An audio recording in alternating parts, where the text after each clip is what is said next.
Hello friends, ओम श्री गणेशाय नमः। ओम नमः शिवाय। आप सभी का स्वागत है आपके अपने यूट्यूब चैनल पर।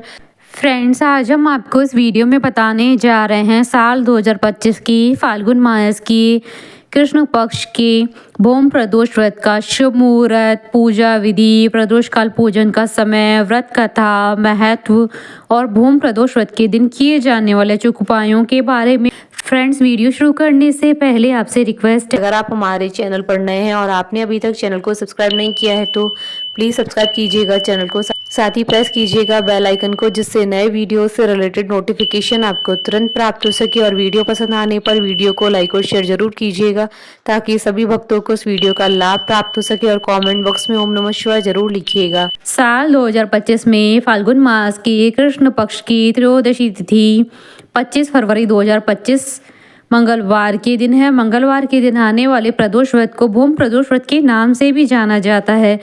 इस दिन त्रिपुष्कर योग का शुभ संयोग भी बन रहा है। शिवरात्रि से पहले भगवान को प्रसन्न करने के लिए ये बेहद महाशुभ संयोग है। इस योग में भगवान शंकर जी की पूजा करने से भगवान शंकर जी की असीम कृपा प्राप्त होगी और धन धान्य के भंडार भरेंगे। इस दिन भगवान भोलेनाथ जी का विधि विधान से पूजन और व्रत किया जाता है। देवों के देव महादेव की कृपा पाने के लिए प्रदोष व्रत रखा जाता है। धार्मिक मान्यताओं के अनुसार भगवान शिव जी को प्रदोष व्रत और मासिक शिवरात्रि बेहद प्रिय है।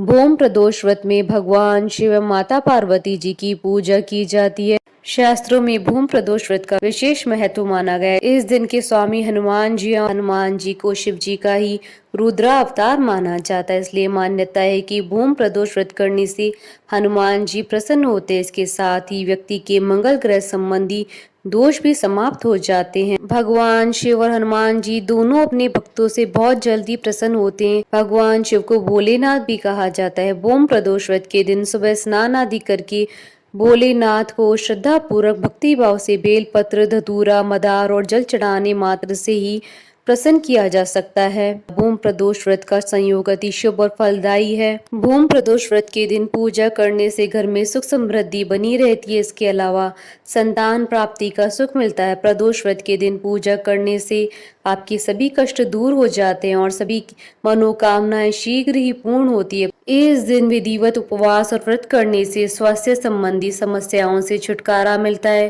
प्रदोष व्रत विधि पूर्वक रखने से कर्ज में डूबे हुए लोगों को कर्ज से मुक्ति मिलती है। शास्त्रों के अनुसार प्रदोष व्रत को रखने से विशेष प्रकार के लाभ प्राप्त होते हैं। इस उपवास को विधिवत करने से जीवन में 2 गायों को दान के समान पुण्य प्राप्त होता है। फ्रेंड्स, अब आइए जानते हैं फाल्गुन मास के भूम प्रदोष व्रत की शुभ मुहूर्त के बारे में। हिंदू पंचांग के अनुसार साल 2025 में फाल्गुन मास का भूम प्रदोष व्रत 25 फरवरी 2025 मंगलवार के दिन है। फाल्गुन कृष्ण त्रयोदशी तिथि प्रारंभ होगी 25 फरवरी 2025 को दोपहर 12:47 पर और फाल्गुन कृष्ण त्रयोदशी तिथि का समापन होगा 26 फरवरी 2025 को सुबह 11:08 पर।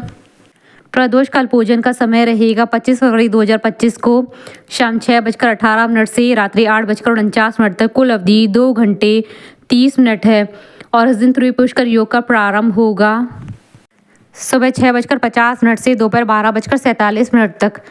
फ्रेंड्स, अब आप हमारे चैनल पर ज्वाइन बटन को दबाकर हमारे चैनल के मेंबर भी बन सकते हैं। हम हमारे चैनल के मेंबर्स के कमेंट्स को टॉप प्रायोरिटी पर रखकर उनका रिप्लाई करते हैं। फ्रेंड्स, अब आइए जानते हैं भूम प्रदोष व्रत की पूजा विधि और पूजन सामग्री के बारे में। पूजा सामग्री में अबीर, गुलाल, चंदन, अक्षत, फूल, धतूरा, बिलपत्र, जनेऊ, कलावा, दीपक, कपूर, अगरबत्ती, फल। इस दिन ब्रह्म मुहूर्त में स्नान करके स्वच्छ कपड़े पहने और पूजा स्थल को साफ करके गंगा जल छिड़के। अब चौकी पर सफेद रंग का कपड़ा बिछाकर मौली बांधे भगवान शिव शंकर की प्रतिमा या शिवलिंग विराजित करे। अब कच्चा दूध मिले जल से अभिषेक करे और गंगा जल अर्पित करके फूल, धतूरा, भांग और मौसमी फल चढ़ाएं। धूप, दीप और अगरबत्ती जलाएं तथा शिव जी की आरती करें, भोग लगाएं। इसी तरह सायंकाल को भी मुहूर्त के अनुसार शुभ समय में शिव जी का पूजन करें। पूजा के लिए ईशान कोण में एक स्वच्छ स्थान चुनें और उसे गंगा जल से शुद्ध कर लें। अब कुश की आसन बिछाकर स्वयं भी उत्तर पूर्व की दिशा की ओर मुख करके भगवान शिव जी का पूजन आरंभ करें। सर्वप्रथम शिव पंचाक्षर मंत्र ओम नमः शिवाय का जाप करते हुए शिव जी का जलाभिषेक करें। शिव जी को उनकी प्रिय चीजें बिलपत्र, धतूरा, भांग आदि अर्पित करें। अंत में कथा और आरती करें, भोग लगाए, स्वयं भी प्रसाद लें। भूम प्रदोष व्रत के दिन शाम के समय हनुमान चालीसा का पाठ करना लाभदायी सिद्ध होता है।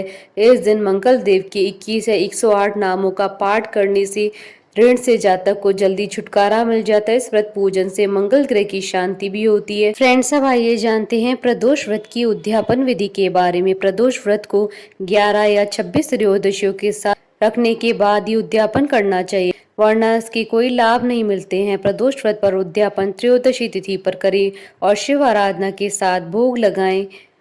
उद्यापन से एक दिन पूर्व श्री गणेश जी का पूजन किया जाता है। पूर्व रात्रि में कीर्तन करते हुए जागरण किया जाता है। प्रातः जल्दी उठकर मंडप बनाना नितांत आवश्यक है। इस पूजा मंडप को वस्त्रों और रंगोली से सजाकर तैयार करें।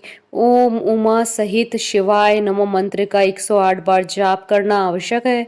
मंत्र जाप के लिए एक माला जपते हुए हवन करें। प्रसाद में खीर अवश्य बनाएं और इस खीर से हवन में आहुति दें। हवन समाप्ति के बाद भगवान शिव जी की आरती करें। चाहे तो शांति पाठ भी कर सकते हैं। पूजा के अंत में गरीबों और ब्राह्मणों को भोजन कराकर प्रसाद बांटें। फ्रेंड्स, अब आइए जानते हैं भूम प्रदोष व्रत के दिन किए जाने वाले उपायों के बारे में। भूम प्रदोष व्रत के दिन शिवलिंग पर एक विशेष विधि के साथ ही अभिषेक करने का महत्व है। इसके लिए आप दूध में गुड़ व शहद मिलाकर शिव जी का अभिषेक करें। ऐसा करने से धन वृद्धि के संयोग बनते हैं और परिवार में सुख शांति बनी रहती है और आनंद में वृद्धि होती है। इस खास दिन शिव परिवार की पूजा करने से परिवार के सदस्यों की प्रगति होती है। हर किसी में स्नेह और प्रेम भाव बना रहता है। भूम प्रदोष व्रत के दिन आटे और गुड़ के लड्डू बनाकर इसे रोट लड्डू कहा जाता है। हनुमान जी को भेंट करने का विशेष महत्व है। इससे हनुमान जी की प्रसन्नता प्राप्त होती है, उनका आशीर्वाद मिलता है। साथ ही इस दिन आप गरीब व जरूरतमंदों को भोजन भी कराएं। ऐसा करने से आपके शुभ ग्रहों का प्रभाव खत्म होता है। इस दिन हनुमान जी को लंगोट भेंट करें और संकटों से मुक्ति के लिए और कर्जों से मुक्ति के लिए ऋण मोचन मंगल स्त्रोत का पाठ करें। ऐसा करने से हनुमान जी सभी कष्ट और नकारात्मक शक्तियों को दूर करते हैं, साथ ही उनका आशीर्वाद भी मिलता है। यदि आप कर्ज से छुटकारा पाना चाहते हैं तो इसके लिए भूम प्रदोष व्रत के दिन शाम के समय हनुमान जी के समक्ष हनुमान चालीसा का पाठ करें। कर्ज मुक्ति के लिए बहुत लाभदायी सिद्ध होता है। हनुमान चालीसा का पाठ करने के बाद हनुमान जी को बूंदी के लड्डू का भोग लगाएं, फिर प्रसाद बांटें। कर्ज से मुक्ति के लिए भूम प्रदोष व्रत को रात्रि के समय हनुमान जी के समक्ष घी का 9 पत्तियों वाला दीपक जलाकर उनसे कर्ज मुक्ति के लिए प्रार्थना करें। मान्यता है कि हनुमान जी की कृपा से जल्द ही आपको कर्जों से मुक्ति मिलेगी। फ्रेंड्स, अब आइए आरंभ करें भूम प्रदोष व्रत की कथा। एक नगर में एक वृद्धा रहती थी। उसका एक ही पुत्र था। वृद्धा की हनुमान जी पर गहरी आस्था थी। वह हर मंगलवार को व्रत रखकर हनुमान जी की पूजा करती थी। एक बार हनुमान जी ने उसकी श्रद्धा की परीक्षा लेने की सोची। हनुमान जी साधु का वेश धारण कर वृद्धा के घर गए और पुकारने लगे, है कोई हनुमान भक्त जो हमारी इच्छा पूर्ण करे? पुकार सुन वृद्धा बाहर आई और बोली, आज्ञा महाराज। हनुमान वेशधारी साधु बोले, मैं भूखा हूँ और भोजन करूंगा, तू थोड़ी जमीन लीप दे। वृद्धा दुविधा में पड़ गई। अंततः हाथ जोड़कर बोली, महाराज, लीपने और मिट्टी खोदने के अतिरिक्त आप कोई दूसरी आज्ञा दे, मैं अवश्य पूर्ण करूंगी। साधु ने 3 बार प्रतिज्ञा कराने के बाद कहा, तू अपने बेटे को बुला, मैं उसकी पीठ पर आग जलाकर भोजन बनाऊंगा। यह सुनकर वृद्धा घबरा गई, परंतु वह प्रतिज्ञाबद्ध थी। उसने अपने पुत्र को बुलाकर साधु को सुपुर्द कर दिया।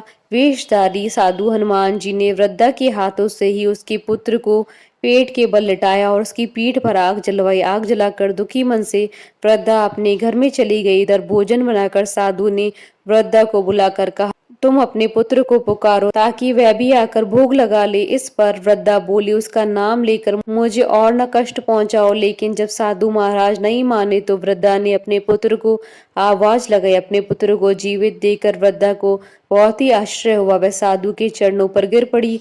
हनुमान जी अपने वास्तविक स्वरूप में प्रकट हुए और वृद्धा को भक्ति का आशीर्वाद दिया। बोलिए हनुमान जी महाराज की जय। भगवान शंकर, माता पार्वती जी की जय। हमारे साथ इस वीडियो में अंत तक बने रहने के लिए आपका धन्यवाद।